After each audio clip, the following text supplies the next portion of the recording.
आजकल देश में एक नई बहस ने जन्म ले लिया है। मुस्लिम से देशभक्ति के सबूत मांगे जाते हैं, मगर इस देश का सबसे बड़ा संगठन जो फिलहाल सत्ता में भी है, हुकूमत में भी है, जिसके 100 साल मुकम्मल होने पर देश के प्रधानमंत्री खुद उस इंस्टीट्यूशन में जाके ध्वज लहरा रहे हैं। मैं बात कर रहा हूँ आरएसएस की। कभी उससे जद्दोजहद आज़ादी में कितने शरीक थे वो लोग, आरएसएस का क्या किरदार था, ये बहस कभी मंजर आम पर नहीं आई। तो आज हम इसी पे चर्चा करेंगे कि जो लोग मुसलमानों से उनके हुब्बुल वतनी का सबूत मांगते हैं, उनके जद्दोजहद आज़ादी में शामिल होने का सबूत मांगते हैं, वो लोग आज ये वीडियो आखिर तक ज़रूर देखें कि आखिर आरएसएस का आज़ादी हिंद में क्या किरदार रहा है।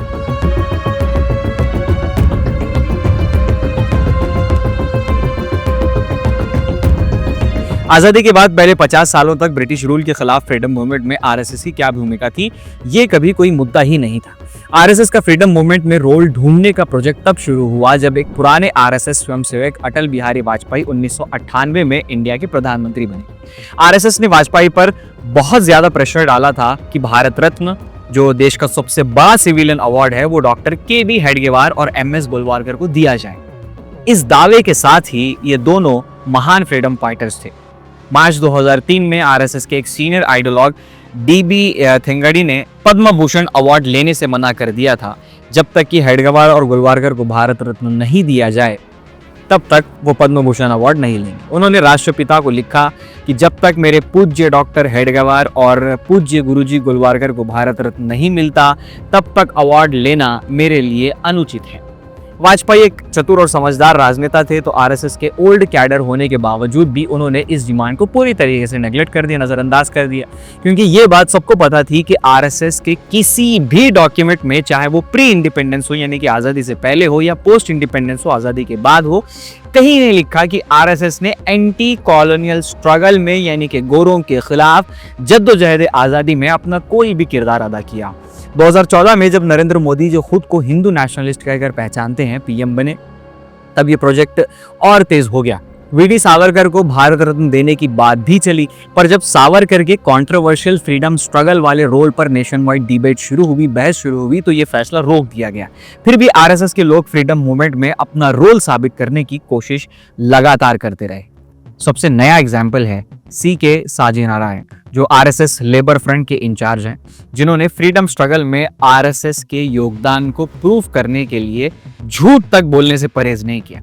साजी का दावा है कि आरएसएस के फाउंडर के.बी. हेडगेवार एक सख्त नेशनलिस्ट थे, जिन्होंने ब्रिटिश रूल में जेल भी काटी, और उन्होंने 1929 में कांग्रेस की टोटल इंडिपेंडेंस वाली रेजोल्यूशन को मनाने के लिए 26 जनवरी 1930 को सभी आरएसएस शाखाओं में नेशनल फ्लैग होस्ट करने का ऑर्डर दिया। उनका यह भी दावा है कि क्विट इंडिया मूवमेंट के दौरान विदर्भा के चेमूर एजिटेशन में कई आरएसएस वॉलंटियर्स शहीद हुए, और जब फ्रीडम फ्लैग लहराया जा रहा था तो पुलिस ने एक आरएसएस वर्कर को गोली मार दी। साजी के मुताबिक फोर्थ सरसंघचालक राजेंद्र सिंह ने भी क्विट इंडिया में हिस्सा लिया था। उनका यह भी कहना है कि आज़ादी तक हर स्वयंसेवक को एक शपथ लेनी होती थी, जिसमें शब्द होते थे देश को स्वतंत्र कर। उनके मुताबिक सोशलिस्ट और कांग्रेस के कई लीडर्स ने, जब वो अंडरग्राउंड थे, आरएसएस लीडर्स के घर में शरण ली थी। अरुणा असफ अली और जयप्रकाश नारायण दिल्ली आरएसएस प्रमुख लाला हंसराज गुप्ता के घर में छुपे, और अच्युत पटवर्धन और साने गुरुजी पुणे संचालक भाऊ साहेब देशमुख के घर में, और क्रांतिवीर नाना पाटिल औंध के संचालक पीटीएसडी सतवालेकर के घर में ये दावे किए गए। लेकिन एक कॉमन सेंस का सवाल यही उठता है कि अगर ये आरएसएस लीडर्स खुद को फ्रीडम स्ट्रगल में शामिल थे, तो वो खुद अंडरग्राउंड क्यों नहीं हुए थे? उनके घर ब्रिटिश पुलिस की नज़र में क्यों नहीं थे? अगर उनके घर पुलिस के रडार में होते तो कोई कांग्रेसी लीडर वहां शरण नहीं लेता। सीधी बात, इन आरएसएस लीडर्स ने स्ट्रगल में हिस्सा लिया ही नहीं था, इसलिए ब्रिटिश उनको थ्रेट नहीं मानते थे, इसलिए उनके घर सेफ थे। असल में ये सभी आरएसएस लीडर्स खुलेआम फ्रीडम स्ट्रगल का विरोध करते रहे थे। ब्रिटिश सरकार की नज़र में ये ऑनरेबल फ्रेंड्स थे। हेडगेवार और फ्रीडम स्ट्रगल, ये झूठ को सच बताने, इस पे अब नजर डाल लेते हैं। आरएसएस का ये दावा है कि हेडगेवार ने 1929 लाहौर कांग्रेस के कॉल को फॉलो किया और 26 जनवरी को ट्राई कलर लहराया था, तिरंगा लहराया था। लेकिन सच ये है कि उन्होंने इस कॉल को मना कर दिया। बल्कि 21 जनवरी 1930 को उन्होंने ऑर्डर दिया कि सभी आरएसएस शाखाओं में राष्ट्रीय ध्वज यानी कि भगवा ध्वज की पूजा होगी। ये ऑर्डर आरएसएस की book doctor Hedgewar bunch of thoughts में 1981 में जो मंजर आम पर आई थी, आज भी पाई जाती है। आरएसएस का ट्राई कलर के प्रति विरोध बिल्कुल साफ था। आजादी की रात जब नेहरू ने लाल किला पर झंडा लहराने वाले थे, तब आरएसएस के इंग्लिश वीकली ऑर्गेनाइजर, ये इनका एक हफ्तरोजा मैगजीन थी जो शाया होती थी, 14 अगस्त 1947 को नेशनल फ्लैग को नीचा दिखा रहा था। उन्होंने लिखा इस मैगजीन में कि ये झंडा कभी हिंदुओं द्वारा रिस्पेक्ट नहीं किया जाएगा। 3 रंग वाला झंडा हिंदुस्तान के लिए मानसिक रूप से हानिकारक होगा। हेडगेवार का जेल जाना, अब इस पर थोड़ी सी नजर डाल लेते हैं। आरएसएस लीडर के तौर पर नहीं बल्कि कांग्रेस वर्कर के तौर पर हेडगेवार जेल गए थे। आरएसएस ये बोलता है कि हेडगेवार 1921 और 1931 में जेल गए, पर तब आरएसएस का अस्तित्व ही नहीं था। आरएसएस 1925 में बनी। दोनों बार वो कांग्रेस वर्कर के रूप में जेल गए, आरएसएस लीडर के रूप में नहीं गए। उन्होंने खिलाफत मूवमेंट के दौरान एक भाषण दिया और जेल गए। पर गांधी ने जो रूल दिया था कि कोई भी लॉयर हायर नहीं करेगा, वो हेडगेवार में तोड़ा। उन्होंने एक महंगा लॉयर रखा और सबसे एस्टोनिशिंग डिटेल ये है, हैरान कर देने वाली बात ये है कि जेल में 1 साल रहकर वो 11 किलो ज्यादा वजन के साथ बाहर आए। ये तभी संभव है जब उनकी जेलर से अच्छी सेटिंग हो। दूसरी बार जब नमक सत्याग्रह के टाइम वो जेल इसलिए गए ताकि कांग्रेस के वर्कर्स को आरएसएस के लिए कन्वर्ट कर सके। आरएसएस की अपनी बुक में लिखा है कि संघ ने सत्याग्रह में भाग नहीं लेने का फैसला किया। हेडगेवार खुद कहते थे कि 1925 के बाद वो स्पीचेस में सिर्फ हिंदू संगठन की बात करते थे, ब्रिटिश सरकार का विरोध बिल्कुल नहीं था। आरएसएस का अपना कन्फेक्शन कि वो फ्रीडम स्ट्रगल से दूर रहे।